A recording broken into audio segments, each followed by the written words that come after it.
La Iglesia Católica presentó a los 7 pecados capitales como aquello que eran capaces de conducirnos a otros pecados, siendo su definición más popular capitis o capital. Tomás de Aquino, una de las mayores figuras de la teología sistemática, teorizaba que un vicio capital es aquel que tiene un fin excesivamente deseable, de tal manera que en su deseo un hombre comete muchos pecados, todos los cuales, se dice, son originados en aquel vicio como su fuente principal.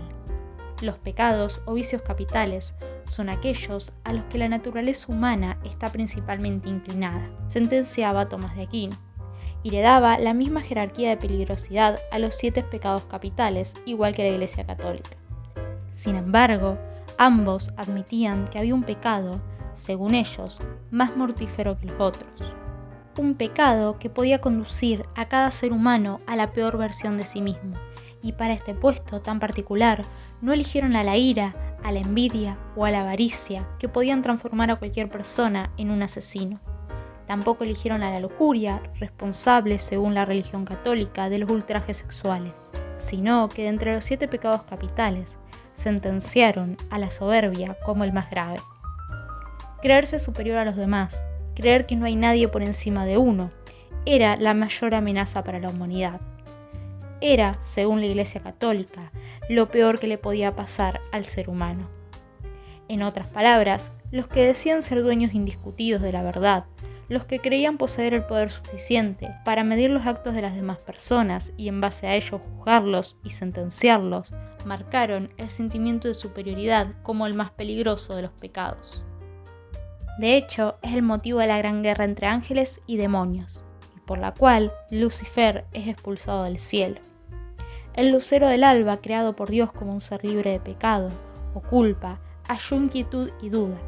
Cuestionó a su creador sobre el orden que le había dado las cosas y quiso usurpar su lugar, transformándose en el señor de la creación cósmica, liderando así una rebelión angelical contra Dios para destronarlo. Pero el resultado lo desfavoreció y su castigo fue ser expulsado del monte de Dios, cayendo a la tierra como un rayo. Por otro lado, a diferencia de lo que mucha gente piensa, la manzana que simboliza el pecado original por el cual Adán y Eva eran expulsados del Edén, no era el sexo, sino la soberbia. Dios había dejado una sola regla en el Edén: no comer del árbol del conocimiento del bien y el mal. Y sin embargo, ambos, subestimando su palabra, comieron la fruta para igualar a Dios en cuanto a conocimiento, y por eso fueron expulsados del Edén. Si nos fijamos con detenimiento, en 2 de los momentos más cúlmines de la historia católica, se repite la misma secuencia.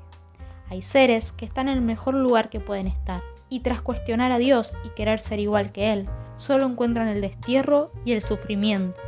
Y en ambos momentos hay 2 cuestiones que parecen ser indivisibles: el cuestionamiento y no acatar la palabra de alguien, en este caso de Dios, por querer ser superior a Él.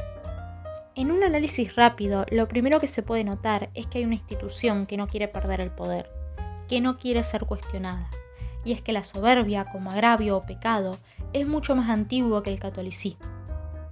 Incluso se la puede rastrear en Grecia antigua, donde se la conoce como Ibris, o en Egipto. Y es que en estos lugares el fundamento del poder era antes que nada místico y religioso. Las dinastías gobernaban por ser los elegidos de los dioses. Por lo tanto, cuestionar a las deidades era lisa y llanamente cuestionar a los gobernantes. Con el catolicismo, el fundamento del poder no cambia. Por lo tanto, la soberbia como pecado tampoco.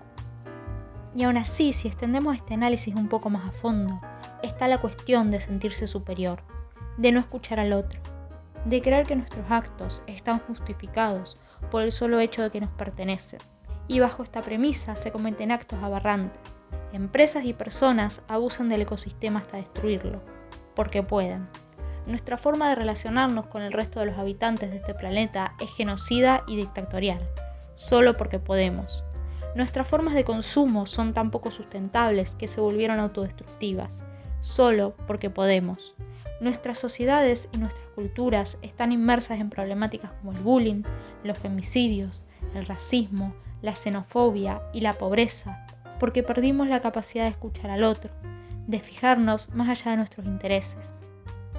Y así, en lo que parecería ser el chiste más cínico del destino, la profecía de la institución más autoritaria y sanguinaria que haya existido se volvió realidad. La soberbia nos destruye y nos convierte en la peor versión de nosotros mismos. Y no por desoír a los dioses, sino porque en nuestra vorágine cotidiana no somos capaces de ver a nadie más que a nosotros mismos. Pero entonces algo falló.